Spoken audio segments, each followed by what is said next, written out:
We got our first rate cut of 2025 back in September, and we just got another, likely to have 3 by the end of 2025. Most people assume that means mortgage rates are about to drop and home prices are gonna surge. It's what I hear most from buyers and sellers all the time, but that's not always how it plays out.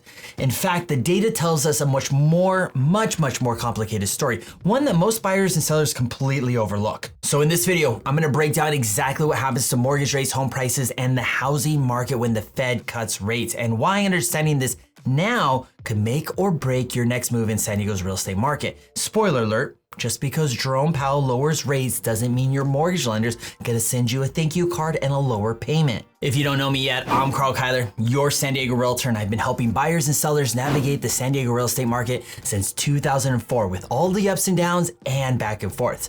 If you're in need of an agent, my contact info is in the description below. That is, if you think I might be a good fit to work with. Now, enough of that, let's get into what you came here for. All right, quick crash course on what the Fed actually controls, because no, they don't set your mortgage rate directly.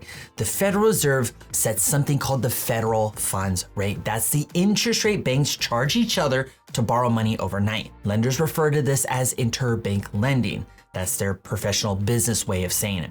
It's super short term and honestly kind of boring until you realize that it sets off a domino effect across the entire economy. When the Fed raises this rate, borrowing money gets more expensive. Credit cards, car loans, and yes, eventually and indirectly mortgages. When the Fed cuts the rate, borrowing gets cheaper, in theory. The idea is that lowering rates encourages spending and investing. You borrow more, businesses expand, consumers buy more stuff. And in our world, more buyers suddenly feel like they can afford a home, or maybe at least get off the fence and try. But here's the catch. Mortgage rates don't follow the Fed funds rate like a puppy on a leash. They're more like a cat. They're gonna do their own thing. Mortgage rates are influenced by mortgage-backed securities, AKA bonds, and typically they follow the 10-year treasury, investors' expectations, inflation fears, and how spicy Jerome Powell's latest press conference was. So yes, Fed rate cuts can lead to lower rates, but not always, and not always right away. And when rates do drop, they can trigger a surge of demand that drives prices up. That's why understanding what rate cuts really mean and what they don't matters big time if you're thinking of buying or selling here in San Diego. I'm getting so many mixed signals. So now that we've cleared up what the Fed actually does, let's look at how that actually impacts mortgage rates. Because at the end of the day, that's what you and anyone else looking to buy cares about. If the Fed just cut rates, why is my lender still quoting me 6% or 6.5% or whatever that number was? Historically, mortgage rates tend to fall around the time the Fed cuts the Fed funds rate, but there's a lot of nuance there. Mortgage rates are mostly closely tied to the 10-year treasury yield, not the Fed directly. When investors think inflation will ease or the economy will slow down, the 10-year drops. And that's what drags mortgage rates down with it. So you can't always rely on a Fed cut rate lowering your mortgage rate. For example, during the March 2020 emergency cut, the Fed slashed rates to near 0%. Mortgage rates fell from 3.29% to 2.65% by early 2021, this massive drop. That kicked off one of the biggest buying frenzies we've ever seen. That's a textbook example of correlation, not causation. Now, if you rewind farther back to 2001, the Fed also did an aggressive cut and mortgage rates barely moved. Why? The market had already priced in the slowdown. And if you go to late 2023, the Fed didn't cut it at all, but mortgage rates fell from 8% to 6.6% in just a few months. Why'd that happen then? Because the markets expected cuts to come later. And after that, in September 2024, just to add a little more spice to the example cocktail, the Feds cut rates and mortgage rates went up twice. The point is, rates move on expectation, not on announcement. I declare bankruptcy! Sometimes by the time Jerome Powell actually makes the move, the market's already 3 steps ahead. In fact, that's usually the case. So yes, the Fed cutting rates can lower mortgages, but not always, and not always right away. And even when they do, if buyer demand spikes at the same time, you might not be saving much on price either way. Now let's talk about what really happens to home prices when the Fed cuts rates, because this is where things get a little bit more interesting. Most people assume that lower rates equals higher home prices, and that's mostly true or fact. But like mortgage rates, the relationship isn't as clean cut as people think. Based on national housing data going back decades, here's what typically happens after a Fed rate cut. 3 months later, home prices go up 0.7% on average. 6 months later, up 1.5%. And 12 months later, up 3.44%. Again, all nationally. Not massive gains here, but enough to matter. And yes, the majority of the time, prices do go up.